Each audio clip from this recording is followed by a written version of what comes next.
So hey guys, welcome back to our YouTube channel study point. और जैसा कि आप लोगों को पता ही है कि हम लोग इस सीरीज में 3,000 से भी ज्यादा वेल्डर ट्रेड के क्वेश्चंस कवर करने वाले हैं।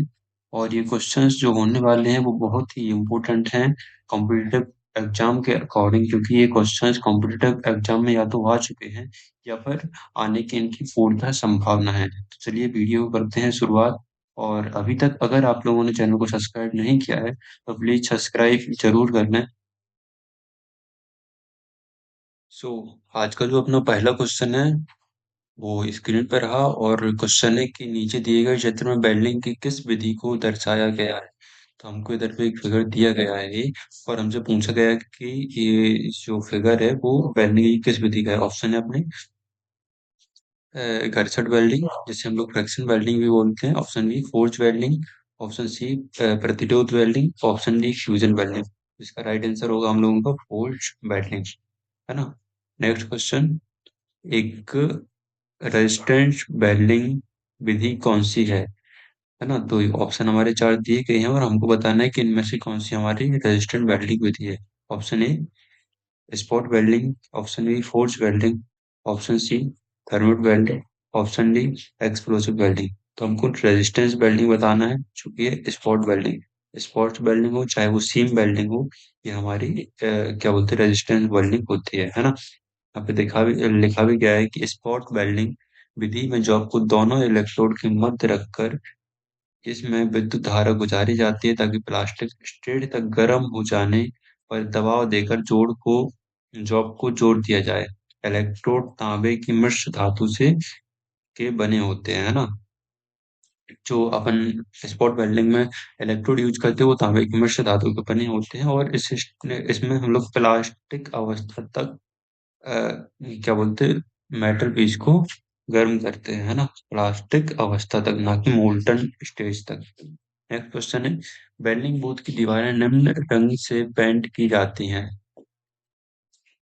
तो ये क्वेश्चन अपन पहले भी कर चुके हैं, और इसका आंसर आप लोग बताइए। वैसे मैं तो बता ही दूंगा कि जो वेल्डिंग बूथ की दीवारें होती है वो ब्लैक रंग से ढकी जाती है। नेक्स्ट क्वेश्चन, वेल्डेड बीड पर लावा हटाने के लिए किस उपकरण का उपयोग किया जाता है। तो जो वेल्ड बीड के ऊपर अपशिष्ट पदार्थ आ जाते हैं उनको हटाने के लिए हम लोग चीपिंग हैमर का यूज करते हैं। Option C is the right answer of this question. Question number 5, DC welding को अधिकतर खालिस्तान के लिए प्रयोग किया जाता है। डीसी वेल्डिंग को किसके लिए हम लोग यूज करते हैं। तो डीसी वेल्डिंग को अधिकतर हम लोग अलोह धातुओं के लिए यूज करते हैं। Option number B is the right answer. Next question, उच्च दबाव के कारण एसिटिलीन के विस्फोट से बचने के लिए कौन सा सुरक्षा उपकरण लगाया जाता है ना। तो एसिटिलीन में कौन सा सुरक्षा उपकरण लगाया जाता है, वो भी हाई प्रेशर से बचने के लिए। ऑप्शन है अपने cylinder valve. Option B acetylene generator outlet pipe. Option C hydraulic brake pressure valve. Option D baffle plate. तो इसमें हमारा राइट आंसर होगा option number C, hydraulic back pressure valve. इसको हम लोग लगाते हैं कोई भी ऐसी दुर्घटना से बचने के लिए। क्वेश्चन नंबर 7, निम्न में से आप वेल्डिंग में प्रयोग होने वाला ट्रांसफर है। तो आर्क वेल्डिंग में प्रयोग होने वाला ट्रांसफार्मर को बताना है। Step up transformer, step down transformer, aluminium और कास्ट इस्पात। तो इसमें हमारा राइट आंसर होगा स्टेप डाउन ट्रांसफार्मर, जो कि स्टेप डाउन हमारा वोल्टेज को कम करता है, लेकिन जो करंट की वो होती है एम्पियर होती है उसको बढ़ा देता है ना। तो हम लोग यूज करते हैं वेल्डिंग में स्टेप डाउन ट्रांसफार्मर। स्पेसिफाई भी किया गया है कि आर्क वेल्डिंग में स्टेप डाउन ट्रांसफार्मर का प्रयोग करते हैं। स्टेप डाउन ट्रांसफार्मर में आउटपुट वोल्टेज कम तथा धारा का मान अधिक होता है, ठीक है। नेक्स्ट क्वेश्चन, किस वेल्डिंग प्रक्रिया में निम्न धातुओं को वेल्ड किया जा सकता है ना। किस वेल्डिंग प्रक्रिया में विभिन्न धातुओं को वेल्ड किया जा सकता है। विभिन्न विभिन्न टाइप की धातुओं को, मतलब अलग अलग धातुओं को किस वेल्डिंग प्रक्रिया में हम जोड़ सकते हैं। Option A brazing. Option B seam welding. Option C spot welding. Option D fusion welding. तो जो हमारी ब्रेजिंग होती है, ब्रेजिंग में हम लोग क्या करते हैं कि डिफरेंट डिफरेंट धातुओं को भी जोड़ देते हैं, है ना। Option A is the right answer, specify भी किया गया है, तो इसको भी आप देख लीजिए। नेक्स्ट क्वेश्चन, विद्युत आर्क वेल्डिंग में आर्क का तापमान होता है। आर्क का तापमान कितना होता है? हम लोग प्रीवियस पहले भी ऐसे एक क्वेश्चन कर चुके हैं कि आर्क का टेम्परेचर कितना होता है। ये होता है 3600 to 4000। Okay, next question. Gas welding के अंतर्गत निम्न में से किस कार्य में वेल्डिंग गैसों का प्रयोग किया जाता है? तो गैस वेल्डिंग में किस कार्य के अंतर्गत गैसों का उपयोग किया जाता है? ऑप्शन है अपने जोड़ लगाने में, धातु चादरों की कटिंग करने में, ऑप्शन सी वेल्डिंग बीड को वायुमंडल से सुरक्षा प्रदान करने में, ऑप्शन डी उपरोक्त सभी। तो इसका जो राइट आंसर होगा वो होगा ऑप्शन नंबर डी। हम लोग सभी कार्यों के लिए गैसों का यूज करते हैं, चाहे वो जोड़ लगाने के लिए हो ऑक्सीएसिलीन, और चाहे धातु चादरों की कटिंग करने के लिए हो, इसमें भी हम लोग क्या बोलते हैं गैसों का यूज करते हैं, ऑक्सीजन एसिटिलीन। वेल्डिंग बीड को वायुमंडल से सुरक्षित करने के लिए भी हम लोग इसका यूज करते हैं, है ना। Next question. एसिटिलीन सिलेंडर में एसिटिलीन लगभग दाब पर भरी जाती है, तो कितने दाब पर एसिटिलीन गैस भरी जाती है सिलेंडर में, ये हमको बताना है। तो ऑप्शन नंबर बी इसका राइट आंसर होगा 10 किलोग्राम पर मीटर स्क्वायर के प्रेशर से हम लोग इसको भरते हैं एसिटिलीन को। हालांकि जो ऑक्सीजन होती है वो इससे भी ज्यादा प्रेशर पर भरी जाती है। Now next question. चित्र में प्रदर्शित एक्स भाग का नाम बताइए। जो जो इधर पे है, ये जो होता है ये और ये, इसका नाम बताना है हमको कि ये क्या है। तो अपने ऑप्शन है रेगुलेटर, रेगुलेट जोड़, बंद करने का प्लग, इनमें से कोई नहीं। तो हमारा जो राइट आंसर होगा वो होगा पेगलेट जॉइंट, है ना। इसको बोलते हैं पेगलेट जॉइंट। और ये क्वेश्चन बहुत ही इंपॉर्टेंट है। पिछली बार हमारा मध्य प्रदेश का जो ट्रेनिंग ऑफिसर का पेपर होता है उसमें भी ये क्वेश्चन आ चुका है, और जो बीएचईएल का टेक्नीशियन बी का पेपर होता है उसमें भी ये क्वेश्चन आया हुआ है। Now next question. Acetylene cylinder निम्न में से किस रंग का होता है? ये सिंपल सा क्वेश्चन है कि एसिटिलीन सिलेंडर जो होता है वो होता है मैरून रंग का, और जो ऑक्सीजन सिलेंडर होता है वो होता है काला रंग का, है ना। Next question. एसिटिलीन को में घोला जा सकता है, एसिटिलीन को किस में घोला जा सकता है, ये हमको बताना है। जल में, मिट्टी के तेल में, एसीटोन में, या फिर इन सभी में। तो हमको बताना है कि एसिटिलीन को किस में घोला जा सकता है। Option number B is the right answer. Acetone में हम लोग एसिटिलीन को घोल सकते हैं। निम्नलिखित में से रेगुलेटर में केवल एक ही डायफ्राम होता है? कौन से रेगुलेटर में केवल एक ही डायफ्राम होता है, ये हमको बताना है। Single stage regulator, double stage regulator, three stage regulator, या फिर ये सभी। ऑप्शन नंबर ये इसका राइट आंसर होगा। सिंगल स्टेज रेगुलेटर में केवल एक ही डायफ्राम होता है। Next question. निम्न में से किस टॉर्च में इंजेक्टर का प्रयोग होता है? किसमें इंजेक्टर का प्रयोग होता है? ऑप्शन नंबर ए उच्च दाब टॉर्च, ऑप्शन नंबर बी निम्न दाब टॉर्च, ऑप्शन नंबर सी शौचालय दाब टॉर्च, ऑप्शन नंबर डी कर्तन टॉर्च यानी कटिंग टॉर्च। तो जो निम्न प्रेशर टॉर्च होती है, निम्न दाब टॉर्च होती है, इसमें हम लोग इंजेक्टर्स का यूज करते हैं क्योंकि इसका प्रेशर लो होता है ना। Next question. चित्र में किस प्रकार की वेल्डिंग टॉर्च दिखाई गई है? जो 31 नंबर का क्वेश्चन है, इसमें बताना है कि चित्र में किस प्रकार की वेल्डिंग टॉर्च दिखाई गई है। अपने ऑप्शन है उच्च दाब टॉर्च, ऑप्शन बी निम्न दाब टॉर्च, ऑप्शन सी शौचालय दाब टॉर्च, ऑप्शन नंबर डी इनमें से कोई नहीं। तो ये हमारी जो दिखाई गई है इधर पर, ये है हाई प्रेशर टॉर्च यानी उच्च दाब टॉर्च। ऑप्शन नंबर ये is the right answer of this question. Next question. Welding करते समय सही लेंस शेड नंबर का चयन इनमें से किस पर निर्भर करता है? ऑप्शन है अपने ऑप्शन है अपने क्षेत्र में सूर्य की चमक पर, प्रयोग किए जाने वाले सीलिंग गैस के प्रकार पर, ऑप्शन नंबर सी प्रयोग की गई वेल्डिंग करंट की मात्रा पर, ऑप्शन नंबर डी प्रयोग की जाने वाली फलक धातुओं पर। तो इसका option number C right answer होगा हमारा, प्रयोग की जाने वाली वेल्डिंग करंट की मात्रा पर। क्योंकि जो जितना हम करंट देंगे वैसे ही हम लोगों की जो चिंगारी निकलती है उधर पर स्पेटस वगैरह निकलते हैं, वो हमारे उसी के अकॉर्डिंग निकलते हैं। तो जो लेंस की शेड की लेंस शेड नंबर होता है वो हम लोगों की वेल्डिंग करंट पे डिपेंड होता है। Option number C is the right answer. Next question. Forge welding की जाती है, ऑप्शन से अपने मशीन शॉप में, वेल्डिंग शॉप में, फिटिंग शॉप में, स्मिथ शॉप में। तो जो फोर्ज वेल्डिंग होती है वो हम लोग कहाँ करते हैं? वो करते हैं हम लोग स्मिथ शॉप में। ऑप्शन नंबर डी इसका राइट आंसर होगा। Next question. कम गर्म इनपुट इलेक्ट्रोड वेल्डिंग का उपयोग वेल्डिंग प्रक्रिया करने का क्या लाभ है ना? तो जहाँ कम गर्म इलेक्ट्रोड हम लोग कहाँ यूज करते हैं, उसका क्या लाभ है, ये हमको बताना है। ऑप्शन है अपने, वेल्ड धातु की उच्च गुणवत्ता। ऑप्शन बी, विरूपण और वार्पिज कम। ऑप्शन नंबर सी, सरफेस सभी स्थिति में किया जा सके। ऑप्शन डी, बहुत पतली परत वेल्ड की लगा सकते हैं। तो इसका जो राइट आंसर होगा वो होगा विरूपण यानी डिफॉर्मेशन और वार्पिज को कम करना, है ना? जहाँ पे भी हम लोग ये कम गर्म इलेक्ट्रोड यूज करेंगे उधर पे विरूपण और वार्पिज कम होगा। नेक्स्ट क्वेश्चन, स्टील रूल धातु का बना होता है।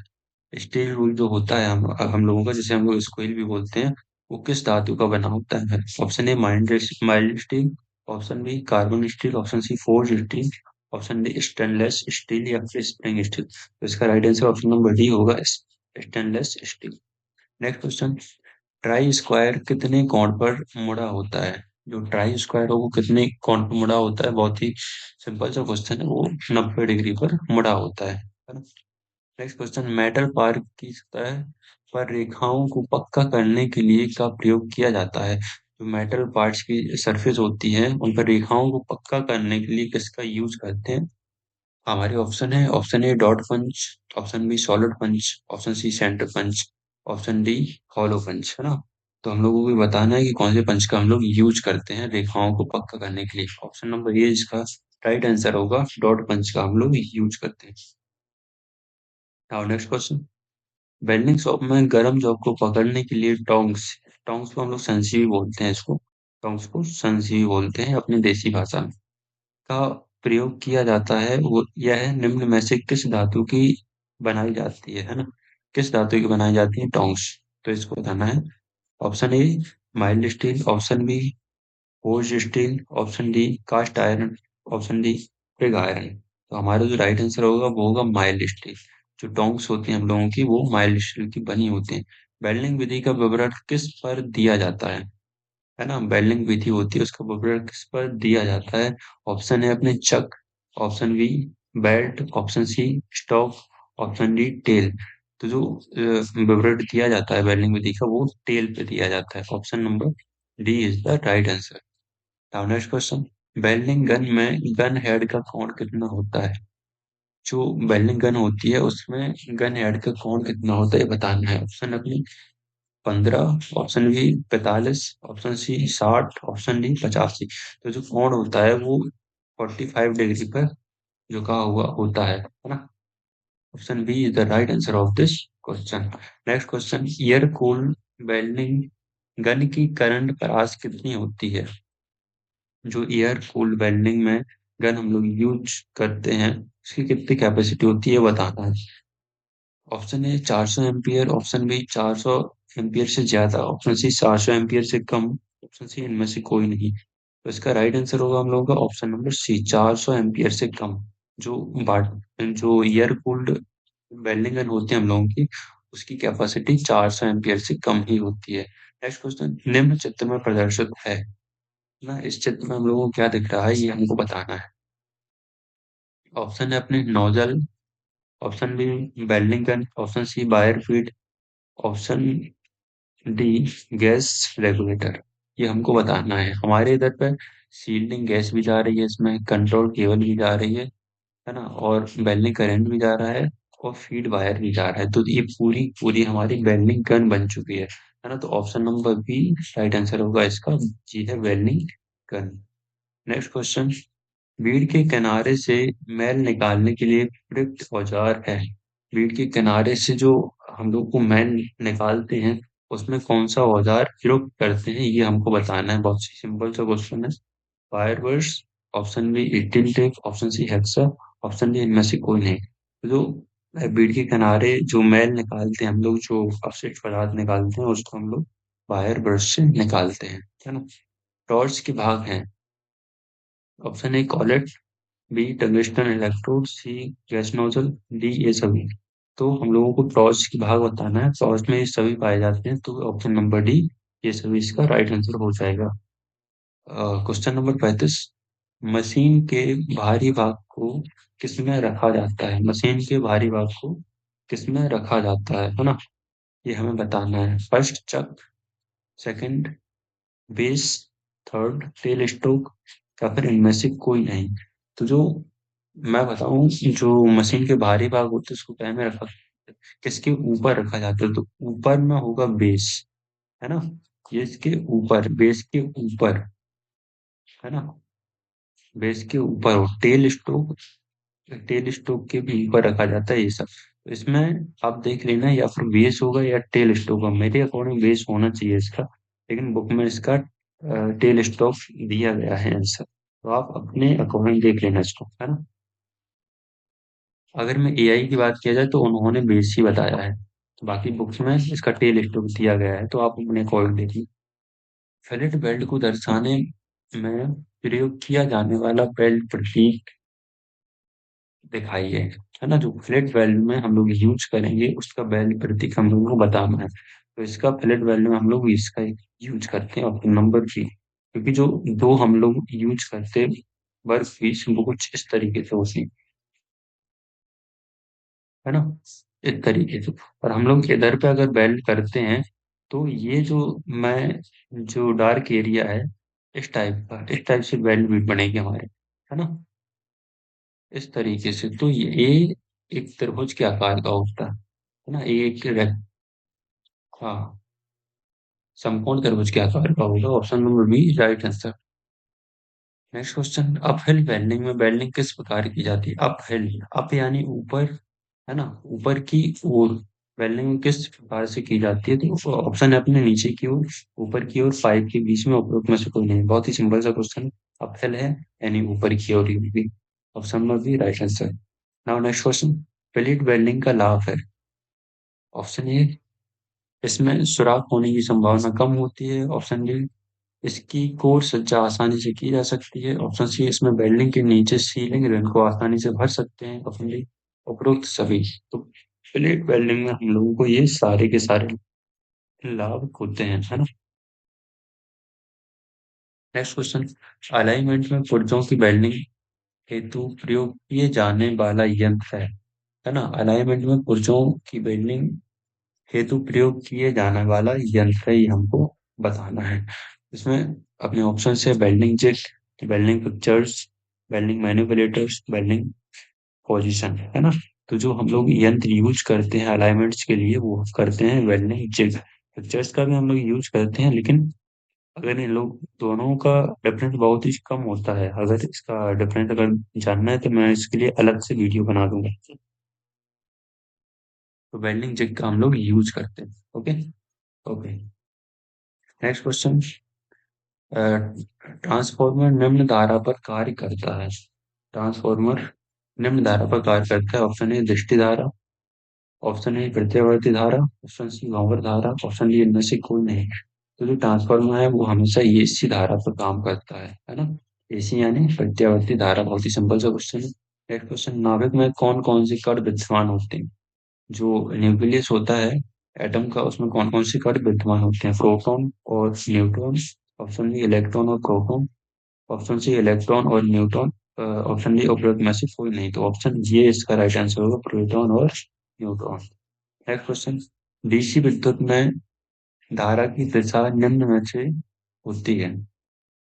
ऑप्शन ए असमान, बी समान, सी स्थिर और डी ये सभी। तो जो डीसी धारा में धारा की दिशा होती है वो हमेशा एक समान होती है ना, हमेशा समान होती है। नेक्स्ट क्वेश्चन, मोटर का सिद्धांत किस पर आधारित है। फैराडे के नियम पर, केपलर के नियम, फ्लेमिंग के बाम हस्त नियम, उपरोक्त में से कोई नहीं। तो मोटर का सिद्धांत होता है वो फ्लेमिंग के बाम हस्त नियम के ऊपर आधारित होता है। Option number C right answer. Next question, उदासीन यानी न्यूट्रल परमाणु में एक इलेक्ट्रॉन बढ़ाने पर वह निम्न में से बन जाता है। अगर हम लोग जो न्यूट्रल परमाणु है, न्यूट्रल एटम है, उसमें एक इलेक्ट्रॉन बढ़ाते हैं तो वो कैसा बन जाएगा। हम लोगों को पता है कि इलेक्ट्रॉन हमेशा होता है वो ऋणात्मक होता है ना। तो वो कैसा हो जाएगा, ऋणात्मक हो जाएगा। Option B is the right answer. Next question, bench vice का साइज लिया जाता है। जो बेंच वाइज हम लोग यूज करते हैं किसी चीज को पकड़ने के लिए, है ना, उसका साइज किससे लिया जाता है। ऑप्शन ए भार से, स्पंडल की लंबाई से, चौ प्लेट की लंबाई से या फिर उपयुक्त से भी, तो इसकी जो साइज लिया जाता है वो है जॉ प्लेट की लंबाई, जो उसके जबड़े होते हैं उनकी लंबाई से हम लोग इसका साइज लेते हैं। Next question. चीपिंग हैमर का उपयोग वेल्डिंग शॉप में किया जाता है। चीपिंग हैमर है उसका यूज हम वेल्डिंग शॉप में करते हैं, घर के लिए, चीपिंग करने के लिए, ऑप्शन बी रिवेटिंग के लिए, ऑप्शन सी शीट मोड़ने के लिए, ऑप्शन डी वेल्ड धातु को स्लैग उतारने के लिए। तो हमारा ऑप्शन डी राइट आंसर होगा। स्लैग उतारने के लिए हम लोग चीपिंग हैमर का यूज करते हैं। नेक्स्ट, न्यूट्रॉन होता है। न्यूट्रॉन कैसा होता है? ऋणात्मक आवेश को युक्त होता है, या फिर धनात्मक, या फिर आवेश रहित होता है, या फिर उपयोग में से कोई नहीं। तो हम लोगों को पता है कि न्यूट्रॉन होता है जो ना तो ऋणात्मक होता है ना धनात्मक होता है, उसमें कोई भी चार्ज नहीं होता, यानी आवेश रहित वो होता है। Next question. विद्युत आवेश की इकाई है। विद्युत आवेश की जो इकाई है वो क्या है, हम लोगों को ये बताना है। Option A coulomb, option B newton, option C faraday, option D metre. तो जो विद्युत आवेश की इकाई है वो है कूलम। बहुत ही सिंपल सा क्वेश्चन है। Next question. इलेक्ट्रॉन में होता है। हम पहले ही बता चुके हैं कि इलेक्ट्रॉन कैसा आवेशित होता है। इलेक्ट्रॉन हमेशा ऋण आवेशित होता है ना। ऑप्शन है अपने ऋणात्मक आवेश, ऑप्शन बी धनात्मक आवेश, ऑप्शन सी आवेश रहित, ऑप्शन डी ये सभी। तो ये जो होता है वो होता है ऋणात्मक आवेश। Next question. जो परीक्षण वर्ग या गुनिया के ब्लेड की लंबाई की परास होती है। जो गुनिया होता है उसकी लंबाई की परास कितनी होती है, ये हमको बताना है क्वेश्चन में। ऑप्शन ए 10 से 30 सेंटीमीटर, ऑप्शन बी 20 से 40 सेंटीमीटर, ऑप्शन सी 20 से 50 सेंटीमीटर, ऑप्शन डी 5 से 10 सेंटीमीटर। तो इसका राइट आंसर होगा हमारा ऑप्शन नंबर ये, 10 से 30 सेंटीमीटर की मैक्सिमम परास होती है, मैक्सिमम लंबाई होती है। ओके। सो ये रहे आज के हमारे 50 क्वेश्चन इस चैप्टर के, जहाँ पे हम लोग जो वेल्डिंग के प्रोसेस वगैरह हो गई, टूल एसेसरीज और डेफिनेशन से हम लोगों ने 50 क्वेश्चन लिए हैं। और इसके आगे भी, इस चैप्टर से हम लोग आगे क्वेश्चन लेने वाले हैं। तो आप लोग ने अगर अभी तक चैनल को सब्सक्राइब नहीं किया है तो सब्सक्राइब कर लें, ताकि आगे आने वाले वीडियो की नोटिफिकेशन आपको मिल सके।